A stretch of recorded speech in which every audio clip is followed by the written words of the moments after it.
Why did Bipin Rawat think of this as his sort of legacy project? That he talks about this. He talks about he wants to bequeath an army to his successors that is lean, is able to fight, is like a lean fighting machine, right? The Indian Army is one of the finest institutions in India. There's no doubt about that, right? I mean, it is the institution that commands the maximum respect across all institutions in India. IBGs were suggested way back in 2000 by the Kargil Review Committee report. Nothing had happened then.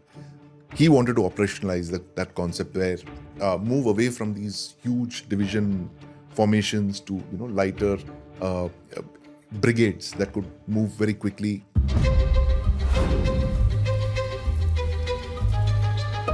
Welcome to Inner Defense. We release this episode on Army Day, 15th January, which is celebrated every year to sort of commemorate the day an Indian general took over as the chief of the independent Indian Army, Field Marshal Cariappa.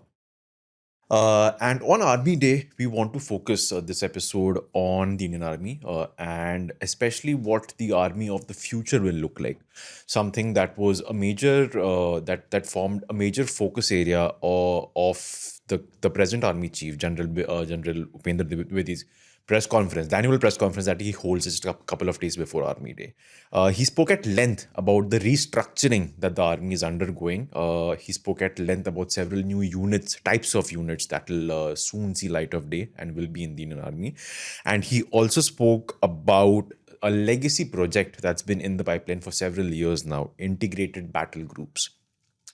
Very interestingly, last year at his annual press conference, General Dwivedi had dropped, I think, a very bold comment where he had said, talking about the IBGs, the integrated battle groups, that we are hopeful that by 2025, we will either create this IBG or cancel this project entirely. A very bold comment I felt back then, and also I think sort of a message to the government, which is where the roadblock was in terms of clearance and financial assistance and stuff like that. That either you clear it or we just stop this altogether. We'll talk about this comment specifically also in a bit, but we'll focus more first on the restructuring. Hey Sandeep, how are you? Hey, good Dave, good to be back. Just before the recording, what you were saying, you can't still imagine it's just been 15 days into the new year. It's just been 15 just like days. You Feels can't like imagine 6 months. Yeah. Lots happening with the US, lots happening in the Middle East now after South America. Absolutely. Something we thought we might talk about this week, but I think this is just a bit more topical. So we'll obviously stuff is still to happen in Iran. Yes. It's a very unfolding situation. So we'll maybe talk about that a bit later. But I thought this was a fascinating topic, and especially because in 2019, I'm holding up this cover story of the India Today magazine that you wrote. You spoke to obviously then Army Chief Bipin Rawat. This piece of yours from 2019, Jan 2019. I'm guessing this also came after one of the annual press conferences of the Indian Army. No, I had an exclusive. No, I'm talking the piece came after that. The piece did, it was around that. I think it was in the week of Army Day. Yeah, right. This story that I've read sort of gives us the broad contours of what General Rawat had in mind back then. Some of the things that he had already set in motion, because this piece talks about how he had met the senior leadership of the Indian Army back then, a few months before that. And he sort of, got them on board with the plan that he had. Very interesting trivia in that I did not know. I knew it I did not know until a couple of years ago that the army operated farms. That's something that I found out when I read this piece, and that was one of the units that was supposed to be disbanded and outsourced to the industry and stuff like that. So before we, Sandeep, talk about this topic of the restructuring of the Indian Army, the cutting the flab, so to speak, because the army is huge, by the way. And one of the reasons your piece came out in 2019 and we're still talking about it is because the army is so huge that it just has a lot of inertia. Yes. It is just resistant to change by its very nature. Can't really blame it because of the sort of a setup you have, which is exactly what he wanted to change, by the way. Yeah. Before we do that, though, because that would become a very academic discussion, I want our listeners and viewers to understand why are we even talking about this in the first place. Why did Bipin Rawat think of this as his sort of legacy project that Yeah. he talks about this. He talks about he wants to bequeath an army to his successors that is lean, is able to fight, Yes. is like a lean fighting machine, right? Yeah. So why is this a point of discussion in the defense forums? Why is this something that is on the top of the mind? Yeah. Back then, and even right now, General Dwivedi has talked about this even in the previous press conference, and he spent a large chunk talking about Yeah. this at Yeah. this press conference. Why does the Indian Army need to change, basically, Sandeep? Well, see, Dave, the fact is that the Indian Army is one of the finest institutions in India. There's no doubt about that, right? I mean, it is the institution that commands the maximum respect across all institutions in India. All the India Today Mood of the Nation surveys, whenever we do the thing, the one institution everyone looks up to is the Indian Army. But as you mentioned, there is a certain systemic inertia. It is massive. It's 1.3 million strong. It's one of the largest pools of manpower in India, and it was seen that it wasn't keeping up with the times in terms of the outgo on the revenue was dwarfing the outgo on capital. The salaries and the pension, salaries, basically. pensions, Operations, basically. Daily were operations.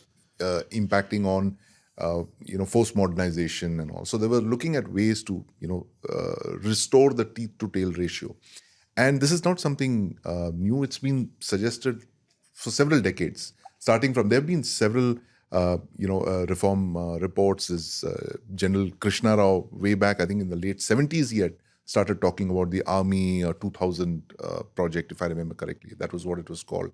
And successive army chiefs have tried to change the army, make it more lean, agile, more teeth, more combat ratios. When you're looking at the Western adversary, Northern adversary, and General Sundarji is the one who brought in air-land battle. That concept he brought in, which he wanted to try out during brass tacks. And then you had Kargil. And you had two quick wake-up calls. Kargil in 99 and you had Parakram in 2001. Now, as soon as Kargil came in, you had the Kargil Review Committee talking about the problems, and there was certain things that need to be done, reforms had to be brought in, and they suggested for the first time you needed a chief of defense staff to drive the integration of the services. And in 2001, where you had Op Parakram, where the army was asked to mobilize, to coerce Pakistan into giving up terrorism as an instrument of state policy. The army took several months to mobilize. Infamously. And yes, because that was the nature. The army had never, it was still stuck in the age of the 1970s. The army has never really modernized that much to keep up with the way technology has been changing, to fight the kind of battles that say you needed a swift outcome in a couple of hours. You need to mobilize quickly. You need to impose punitive strikes on the adversary. That kind of realignment of the army hadn't happened. And that was seen very, very profoundly during Op Parakram. And that is when a lot of ambitious generals, very far-sighted generals, came up with this so-called pole start doctrine, which is actually, it's always been there, but it's not got formal political approval. It's one of those, army, whatever you call it, it's called by various names. The dynamic response strategy, the cold start is what we know it as. In 2003, around that time is when they came up with this idea. But even so, there was a lot of inertia. You're not getting the kind of forces that could move very rapidly, swiftly to the border, mobilize in 48 hours. And so General Rawat, when I spoke to him at that time in 2019, he said, look, a lot of these reports have come out. Everybody knows what is to be done. It's now only a question of getting it done. So IBGs were suggested way back in 99, 2000 by the Kargil Review Committee report. Nothing had happened then. He wanted to operationalize that concept where move away from these huge division formations to lighter brigades that could move very quickly, all arms brigades.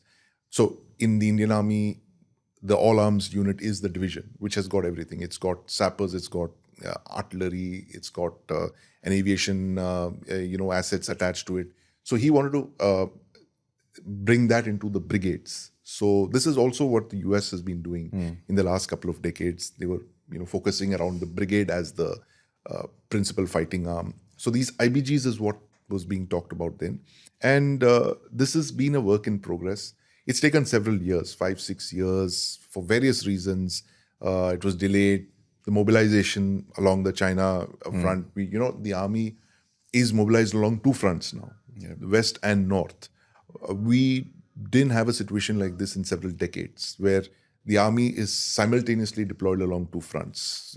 Earlier, you had the northern front, which was it was a passive front. It was being looked after diplomatically. But after 2020, after what happened in Galwan, that's when the Indian Army had to kind of move up there as well.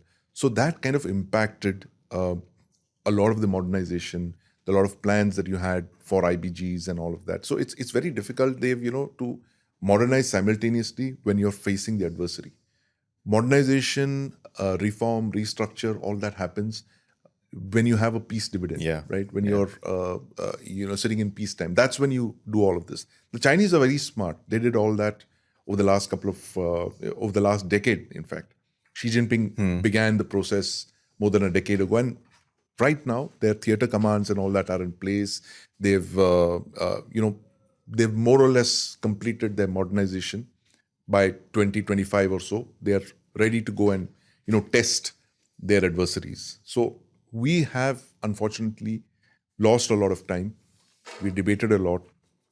We discussed theater commands. We still don't have the theater commands. The IBGs haven't come up. A small number of them have come up. But now I think there is a renewed push to get those IBGs going, especially post-Op Sindoor. Yeah.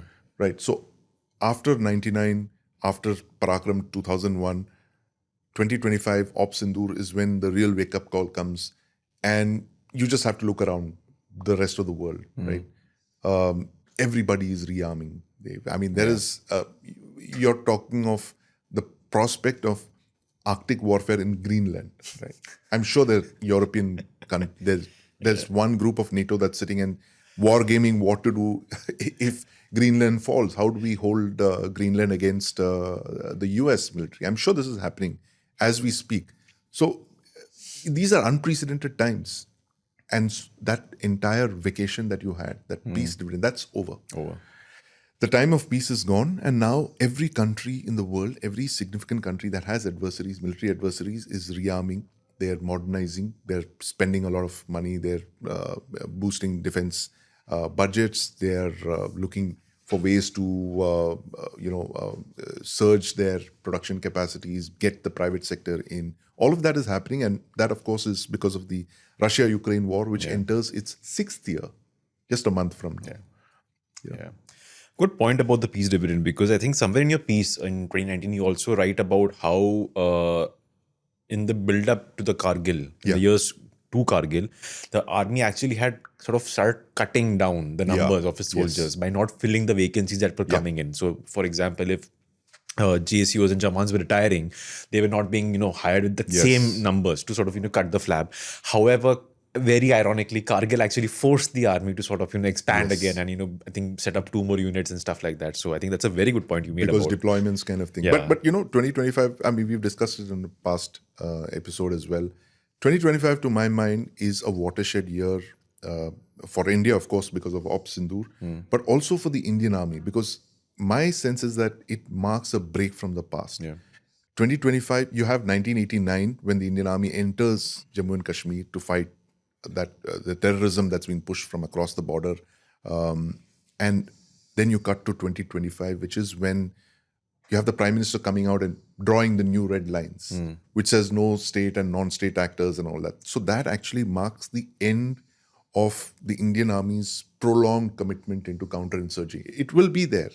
CIOps will be there for the Indian Army, but primarily focused on the Russia rifles, right? All the battalions of the RR that are fighting, they will remain there. But the army per se will be pulled out. This is my sense. I'm seeing it from the statements that we're hearing from the Army Chief General Dwivedi, what he spoke at the press conference. The sense on the ground is that the army is now preparing for conventional war in a way it hasn't in several decades. And that is the sense of all of this modernization that's been spoken about, the IBGs that's coming in. It's a very, very important turning point in the history of the Indian military, where after several decades, after nearly 4 decades of fighting in CIOps, where that's not your primary task. The army's primary task is, of course, defend the borders, hold the ground, and of course, inflict pain upon your adversary. CI ops was the second, task that the armed forces had. They were focusing a lot on the second task. The first one kind of took a backseat, but now I think we're coming back to an era of conventional war when all bets are off the table. What kind of war we're going to be fighting? Whether it's going to be a war of attrition. General Rawat, I remember, God rest his soul. We had a lot of conversations when he was chief of defense staff, and he once told me that wars of attrition are a thing of the past. Who can think of two countries slugging it out for years like the First World War? Yeah. And he says that the next war is going to be space, it's going to be cyber, a lot of that, special forces action and stuff. And then lo and behold, a few years after that, Russia-Ukraine happens. Russia-Ukraine Longer happens. than the Second World War, by the way, now. And yes, it was that. And, I just, when you mentioned what you're going to be talking about today, Dev, I just reached into my library. I pulled out the oldest book I have in my library. It's written by this young British officer called Major C.E. Colwell, and he rose to be Major General. I want to just read out a couple of lines from what he says in this. The book is called Tactics of Today. It was written 125 years ago when Major Calwell was marching through South Africa. He was part of the British contingent there. And he writes in his preface, he says, this little volume written while advancing with the Natal Field Force from Laing's Neck to the Lydenburg district does not pretend to do more than scratch the ground. We have left our works of reference behind, and even infantry drill has ceased to occupy its place in the valleys of the average officer. A writer on military subjects who has no books to turn to when in doubt is like a bark without a rudder and can only hope that he will avoid existing reefs by favor of good fortune. So he says that we have no idea what we are heading into. And he finally says that, we have turned over another page in the history of tactics, and the Franco-German war is, in a receding. And the army, which is profiting from the lessons of our South Africa war, would have gained a march upon its rival should they meet in combat within the next few years, and will start with at least 1 point in its favor. So he's saying, boss, this guy is fighting the Boer War of 1901. And he says the kind of tactics that we are seeing today is what is going to reshape the wars of the future. And he was involved in the First World War.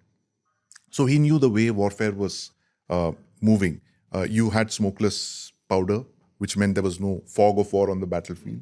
You had this thing of British columns that were marching, lockstep, being taken out by Boer snipers because they had this fantastic rifle, the Mauser rifle with box magazines. So that was a turning point in warfare, 1901, 125 years. And now I believe with the Russia-Ukraine war, you're seeing another turning point. I mean, there are guys who say that, look, Russia-Ukraine and drone warfare has changed warfare more profoundly than, say, the stirrup and the bow did for Mongol archers, 1,000 years ago. So that is how profound, change has been thanks to the Russia-Ukraine war. And very quickly, what are the changes you're looking at? Russia-Ukraine war. The first thing, of course, is drones, right? It has completely changed the battlefield. You're looking at a transparent battlefield, right? That anything that's there on the battlefield can be detected, it can be tracked, and it can be hunted in real time. And it is so effective, the kind of first-person view drones that have come in. Guys with goggles, they're just flying these drones over the battlefield. They can, knock out individual soldiers. They're hunting individual soldiers. That's one big thing. Then you have electronic warfare that's come in a very big way, EW. Then you have your traditional maneuver warfare has changed completely. You have, the heavy firepower that's come in, long-range precision fires. You have the ability to fire these heavy drones very deep into enemy territory. All of these things have happened in the last 4 or 5 years. And that's why I think we are in a turning point, not just for the Indian Army, which is because of the political leadership, which has decided to use military as an instrument of state power after several decades, coercive state power. and you also have the global environment also shaping. So that's why it's a convergence of many factors. And so what General Dwivedi said is a manifestation of all of this. That the world is changing around us, and we also have to rapidly change. Get drones in a big way. So all the reforms that he's talking about is essentially that future proofing the Indian Army. Yeah, right. That's obviously the reason. That is the tactical and the military reason for doing what the army is doing. But just for a reference to our listeners and viewers, because you mentioned this briefly about the budget. I have numbers for the 2025-2026 total military budget, defense budget. Unfortunately, there's no breakup between Army, Air Force, and the Navy. I'm pretty sure the government has it, but they did not release it. But still, this will give our listeners and viewers a picture of exactly what you were talking about, because a majority of this, more than half, would be the Indian Army because of sheer size. The Air Force and the Navy are smaller in comparison. The total defense budget for the year, financial year, was rupees 6.81 lakh crore. Yeah. Of which the revenue expenditure, that is the money that the three forces spend on salaries and daily operational requirements basically, was 3.11 lakh crore. And the pension bill, again for the three forces, was 1.61 lakh crore, leaving only rupees 1.8 lakh crore for buying stuff, of which a large part of the money is already stuff you've bought, by the way. Yeah. So the You're INS paying for, Vikrant right. that you bought, you're paying for, still in batches for that. So Right. so when people, Well, INS Vikrant is paid for. as an example, but just other- an, yes. just an example, just an example for our listeners. You buy viewers. 114 Rafales, you'll be paying it For several for the decades. Decades actually, because it does not go in one single check by the way. Installment EMI katte basically. Yeah. It's the death of the budget. Actually. So that I think actually was one of the biggest forces, I think, for the army to sort of reshape and cut down its bill so that it could spend money on buying drones, for example. Building a rocket force is also something that the army chief talked about. Stuff like that. So let's talk about the IBGs, something that's been happening for several years. And I don't want you to give us a very plain sort of an academic breakdown of how the integration will happen and what units will be where. Easier way to do it is in a live war scenario. So you can pick whichever you want. You can pick Operation Sindoor, hypothetical one, the 2.0, or you can pick the LAC standoff, whichever you think is the best and the most appropriate to give us a picture of IBGs. Let's say India were to launch a ground incursion, ground operation, something that the army chief said India was ready to during Operation Sindoor, either against China or Pakistan for whatever sort of provocation they throw at us. With the IBGs in existence, completely done. The project is fully done. The army is completely transformed. How does the fighting look different compared to now versus with IBGs completely in the army? Tell us that and we'll get a better picture, I think. Well, so the integrated battle group, the idea is the IBG is you have these brigade-size formations, like I mentioned, which are completely integrated. They have all their firepower. They're headed by major generals that can command these forces. So they have about 3 battalions. And there's plans for about a dozen of them. They're breaking up one strike corps into several IBGs. They plan to have a number of them on the Western Front and, of course, on the Northern Front. So the idea is that it is to cut down the mobilization time and to have these forces move very quickly. That's the whole concept behind the IBG warfighting scenario. And if you were to look at the way the IBGs would be deployed, my sense is that these would be part of offensive formations. You have 2 types of corps. You have the strike corps and you have the pivot corps. Pivot corps hold ground. Strike corps go across into enemy territory. So typically we have 4 strike corps. And to understand the role of a strike corps is that a strike corps has no tasks on Indian territory. Oh, okay. All their tasks are across the border, whether it's across the LOC, the international border, or the LAC. So one of the primary thrusts of the IBG would be to cross over into enemy territory, cause huge damage on the enemy's warfighting potential, his armored formations, his fighting formations, degrade them, destroy them, and hold territory. So the whole thing is that they would go across very swiftly and they would mobilize in a number of locations, literally surge. A number of arrows would shoot out from across the international boundary across the LOC as well, and grab territory, and then fight the enemy over there. So that is the idea, and you will do it very quickly from the time that the signal is given. 48 to 72 hours, they would have already moved in very quickly before the Pakistanis the adversaries kind of mobilize their forces to face them. So this is what you're looking at. Now, if a hypothetical scenario that you painted, how would it play out, say, in Op Sindoor 2.0? The first salvos would come from the rocket force. Now, that's an important component of that. The rocket force will go across and hit the 2,000 and or so Pakistani targets that have been identified as center of gravities of the enemy, paralyze their communication nodes, their movement of their strike corps, the northern one and the southern one, completely immobilize them. After this massive barrage from long-range precision fires, BrahMos missiles, cruise missiles, drones, all of that happens, followed by the Air Force, you will then have the army moving in. So the opening blows will be delivered by long-range artillery, long-range missiles. Then the IBG would move in. Now, this is very different from in the old days because now you have the ability to engage targets in depth. Earlier, an infantry soldier had the ability to engage a target at what? 400 meters? That's the range of his rifle. Yeah. Today, you have Indian Army drone platoons that have the ability to engage over the horizon. They're going to 5 kilometers, 10 kilometers, and even with FPV drones, wire-guided FPV drones go up to 50 kilometers even. So the reach of an ordinary soldier has now expanded dramatically in the last couple of years, especially with the kind of reforms that you're talking about.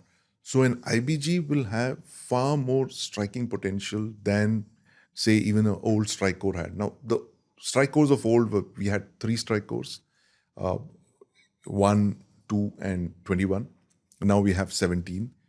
They had a limited thing. They could only make limited incursions of a couple of kilometers, 5 kilometers, 10 kilometers. We've never really gone very deep into Pakistani territory. But now, because of these technologies that have come in, these new formations that have come in, these new capabilities that have come in, we have the ability to go in significantly deeper to 50 kilometers and all that. And you have the ability to, with stuff like coming in like drone-enabled maneuver warfare. It's not been put into practice, but I'm sure they're working on something similar where drones form the spearhead of maneuver warfare. Earlier it was the tank.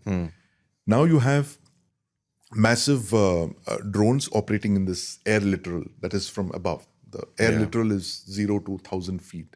So you have these drone swarms coming in, hitting the enemy at the rear, literally collapsing his defenses, stranding him, encircling him. All of that is going to happen. And that's all the Rudra, the Bhairav, all of these are part of that, restructuring of the armed forces based on the kind of technologies that are coming in. And we saw a bit of that, Dev, in Op Sindoor, if you remember, on the 10th of May, that 30-minute barrage of BrahMos missiles, the paralysis of Pakistan's airfield.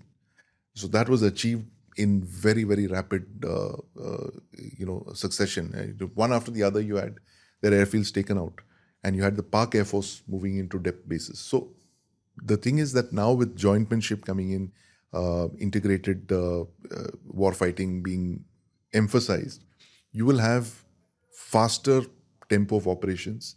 So therefore, the IBG becomes just one component of an overall force movement, where you will have the Air Force moving in, of course, the Army moving in. The drones will first go. The drones, the rockets, the missiles, the Air Force, and then the IBG moves in very swiftly, does the mopping up, and holds territory. So the main thing of the focus of the Army is to hold territory. And that is going to be very important in post-conflict negotiations and stuff. So that is primarily the focus of the IBGs, both in the Western theater, Western sector, as well as in the Northern sector. Yeah. I think then if you were to simply sort of, maybe understand this, it's something that you capability wise Yeah. can do anyway right now. However, you're just formalizing structures to ensure that it happens by default. So, Yeah. for example, a strike corps commander today, Yeah. if he wants to do something like what you described, he can probably do that Yeah. by saying, okay, 5,000 लोग नहीं जाएंगे, 1,000 लोग जाएंगे. Yeah. But that's something he has to do at his level. But if Yes. the army headquarters devises this massive plan that applies to the entire Indian army across the country, Yeah. it's just easier for everyone to do what needs to be done then. Yeah, absolutely. So with the kind of capabilities that you have now, with the kind of like every battalion now has drone platoons. They're talking of even drone companies. So you have battalions that have the ability to strike very quickly, very like at 10, 20 kilometers and all that, without relying on their own artillery. So drones have become like they've replaced rifles. They've augmented artillery. So the striking power of battalions today is far greater than what it was even a decade ago. Yeah. Right. So I've spoken to field commanders who's saying that the problem we have now is not drones. It's that we have too many of them.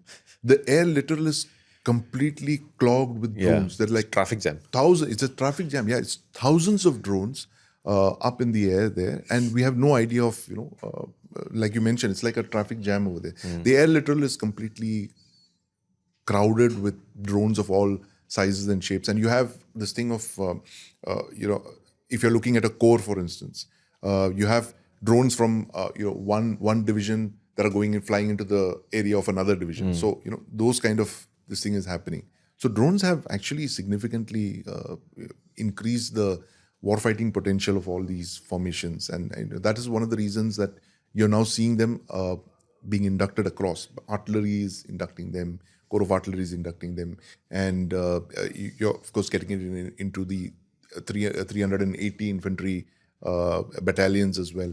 And the most important thing, Dave, is that I've been talking to the field army, some very bright officers who are doing some fantastic cutting edge technology, AI, drones, all of that. Is that you have a whole new cadre of officers who are thinking out of the box, innovators, right?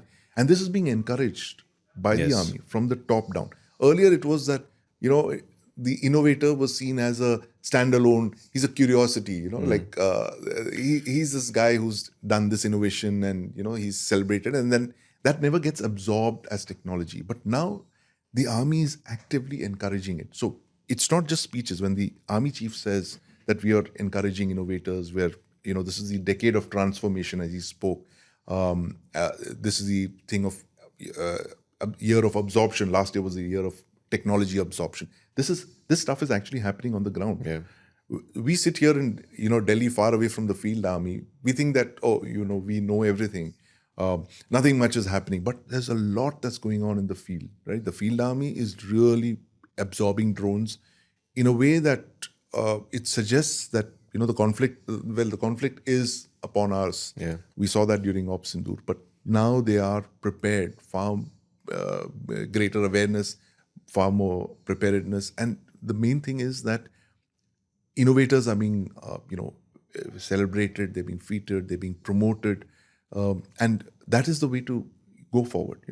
Because technology can't just come in an isolation. It has to come through innovators, and it is this human capital, I think, that the army is tapping. And the classic case is the ramjet artillery round, which the IIT Madras. Yes. I mean, what an amazing project. I mean, that's one of the first time that India is actually taking the lead in military technology, where this is just one other country that's developing this kind of a round, and IIT Madras is already well on the way towards getting there. It's another 3 or 4 years it'll be in the Indian Army. Yeah.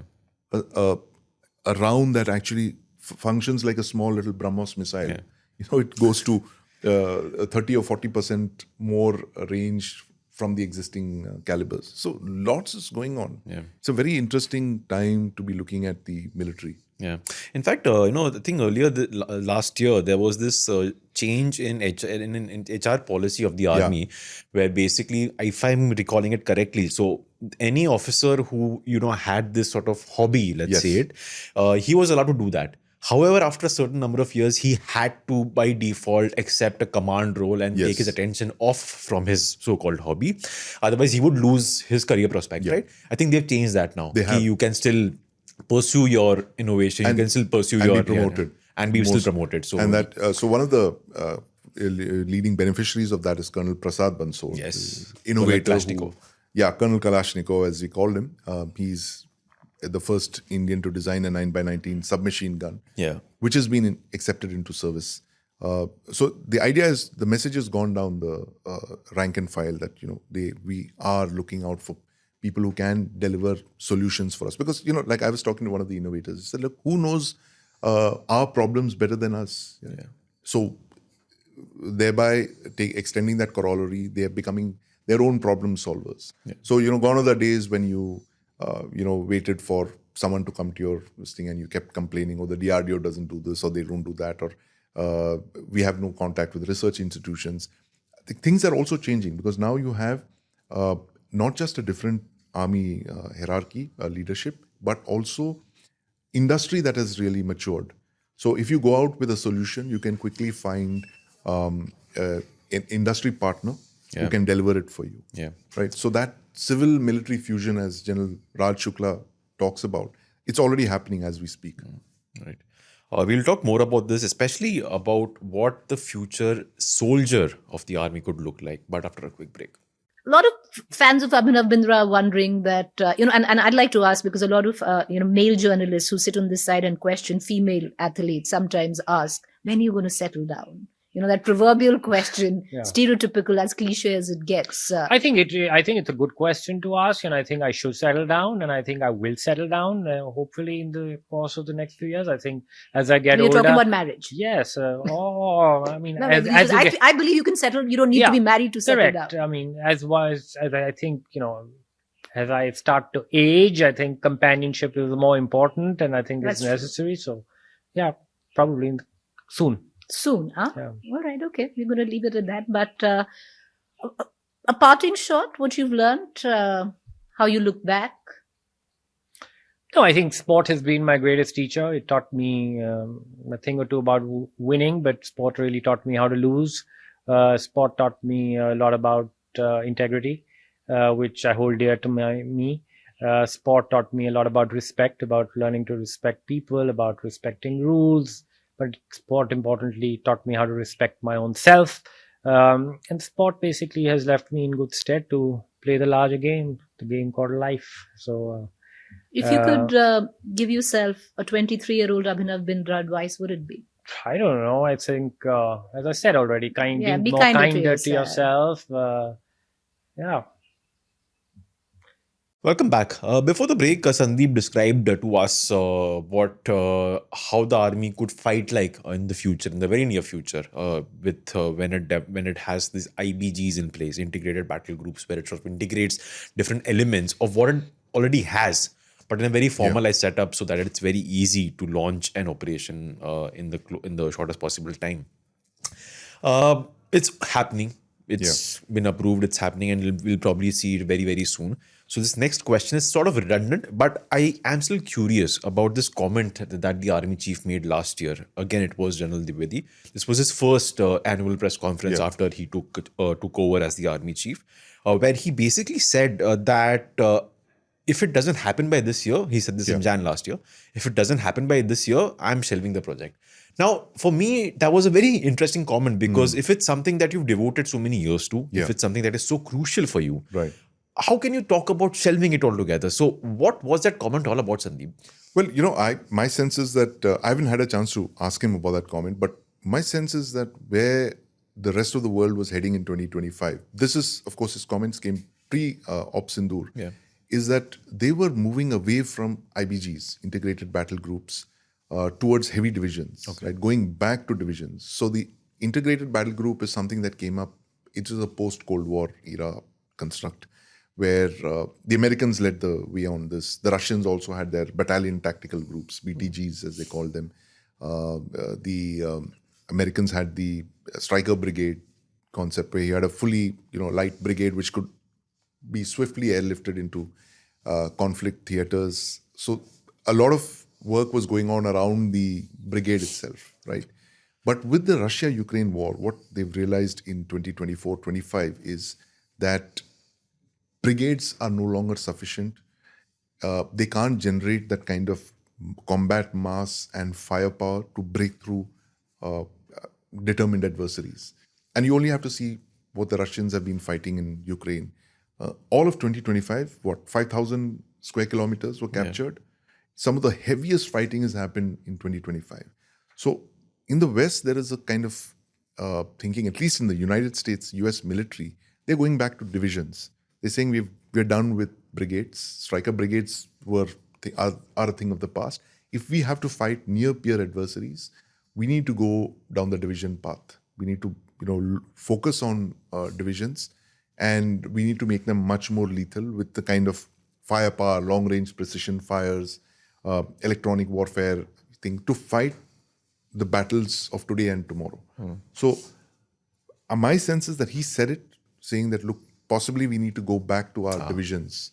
And my sense also, again, is with this IBGs, I'm not very clear how this is going to play out, whether they're going to convert the whole army into IBGs or they will retain division, because the division is the actual combined arms of the army. But they said the divisions are moving too slow. They're not agile. So therefore, let's go for light commando battalions. Let's go for IBGs.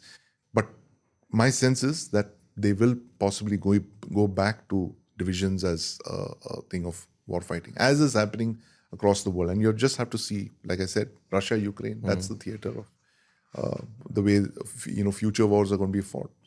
Empty battlefields. Battlefields are empty. There's nothing out there. Because anything that's there is within minutes, it's hunted down, and such brutal precision that you have the ability to see the whites of the soldiers that you're taking out, the whites of their eyes. You can see it. It's cruel. It's heartrending. It's like war is a video game. Yeah. But that's the way wars are, and we have to be prepared for it. We have no designs on anyone's territory, but if this kind of thing is going to be inflicted on us, we better be prepared for it. Yeah, right. So, wanted to talk about drones on this point, on this note, because that's also a significant. That was a significant topic of discussion at the press conference yesterday. He was asked multiple questions on this in the follow-ups, and we were talking about the concept of air littorals. Yeah. So, tell us how the army is right now looking at drones. And is there what sort of a strategy do you picture the army adopting in the future, especially in terms of, let's say, will the future Indian soldier get drone flying training as like basic training, like it's as integral to your training as it is firing a rifle, for example? Dev, I can tell you that the army is going all out to train its soldiers to become drone warriors.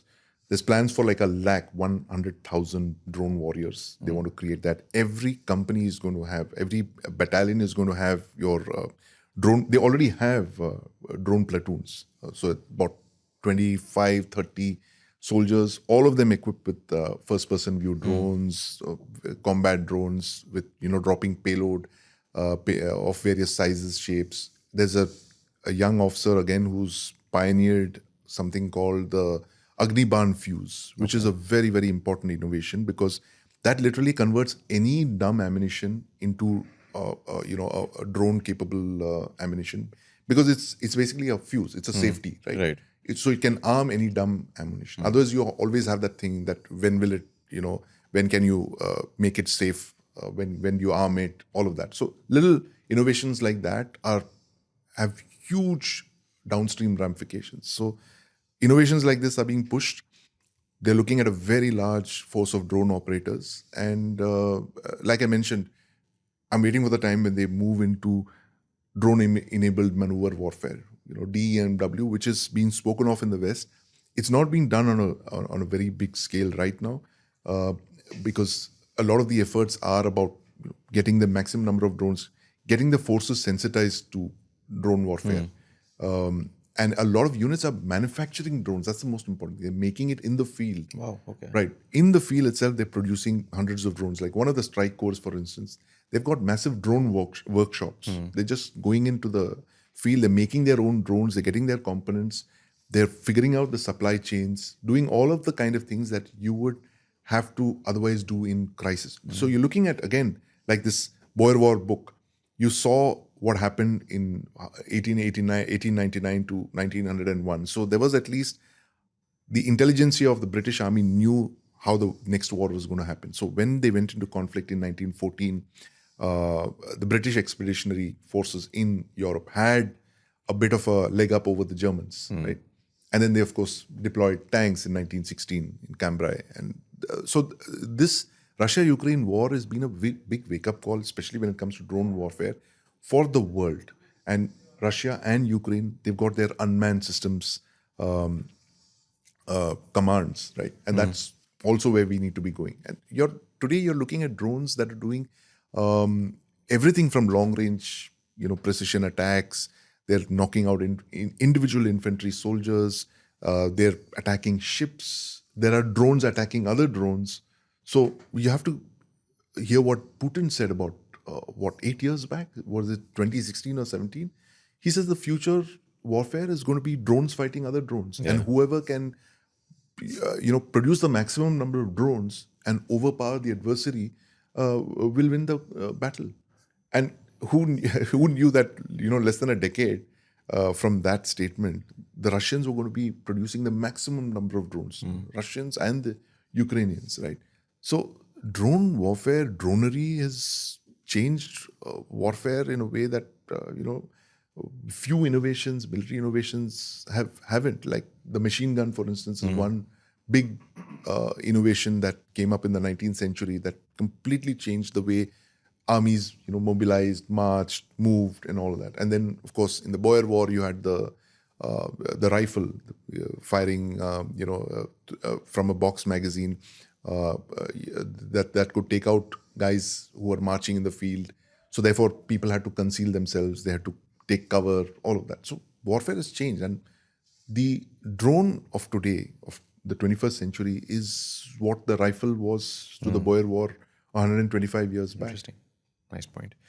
Right, a couple of last points on this topic as we talk about the future of armies and especially the Indian Army is about the future infantry soldier of the Indian Army.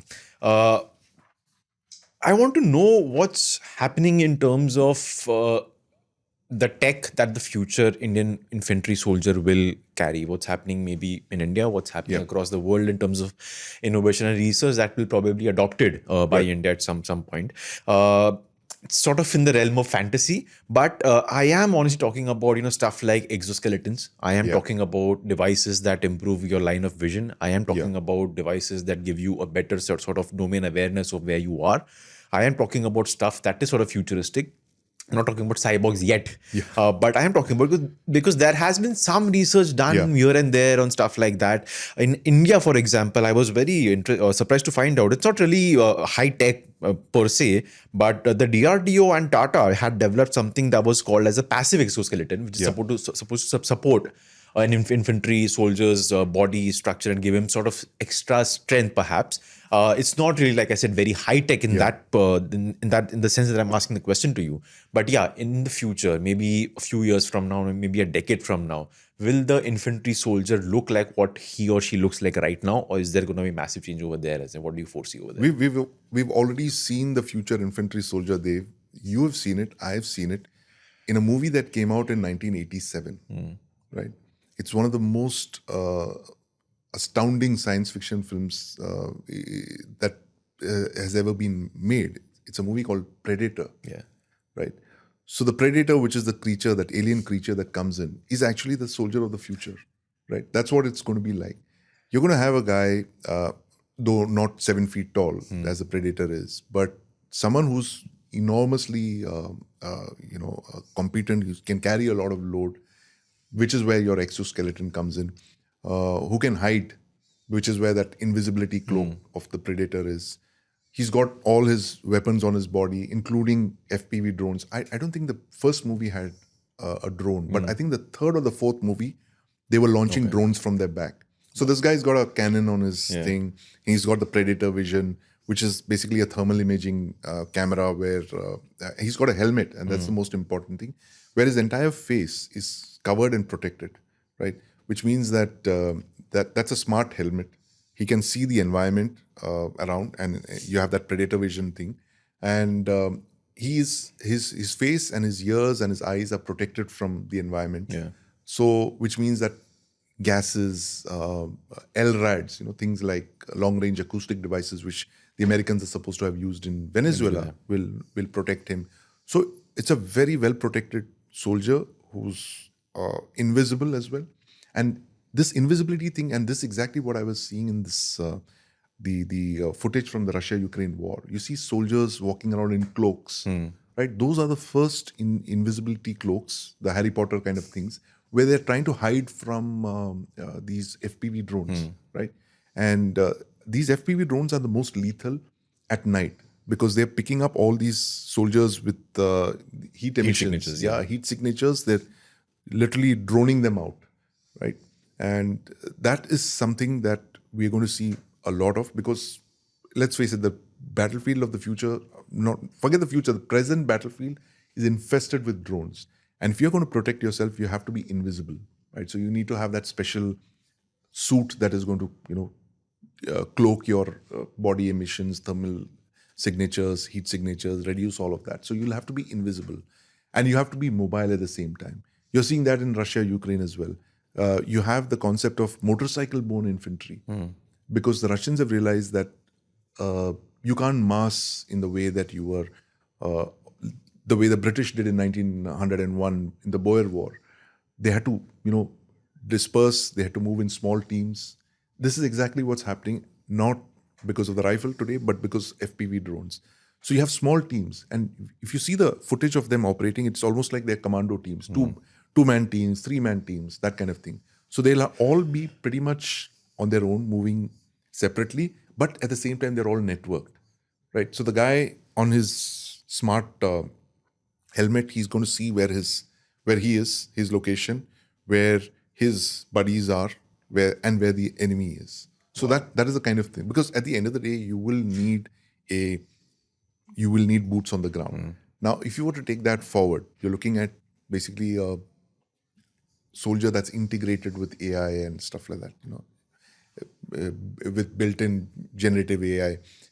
Moving forward, you will have a soldier who's accompanied by other drones, robots. They'll be flying robots, they will be ground bots, they will be tracked robots and all that. So he will be like a mothership, kind of a moving mothership, either in a vehicle or, on foot, or, moving very quickly with a jetpack or something like that. So it's not science fiction anymore, and when you see what's coming out of Russia, Ukraine, it's science fact. Yeah. It's the future that's being written, in real time. It's playing out now. You have drones that can identify people with their, exactly like you do with your airport. When you walk into your airport and you identify your facial patterns and the door opens, you have that technology in drones as well. So they can identify individual people and assassinate them, right? Wow. So all of this is coming together, and that is essentially what the future soldier is going to look like. So there was a great project called the FINSAS, the Future Infantry Soldier as a system, which was abandoned about a decade ago. They killed that program. I wonder why. It was a very short-sighted decision to kill that program, because that would have actually been the Mark I for a upgrade of the infantry soldier into the kind of technologies that we are seeing today. Right? Yeah. So if that project had taken off a decade ago, you would have had the Mark II or the Mark III version of that. But in 2025, 26, we're now again starting from scratch. So the drone warriors and all that are something that we should have already started about a decade ago. Yeah. That's sort of like the stepping stone to what you were just talking about right now, I think. Great. I think we'll end it there on that very fantastical, but not so fantastical, by the way, note, because like you said, it's soon to be reality. By the way. Yeah. Great. Sandeep, fantastic chat. Pun not intended. Great chat as always. Learned lots and great insights. Thank you so much. Thanks for having me there. And thanks as always to our listeners and viewers. That's it for this week's Defense Dose. For more, tune in next week. Till then, stay safe and do not cross any boundaries with your passport. Bye bye.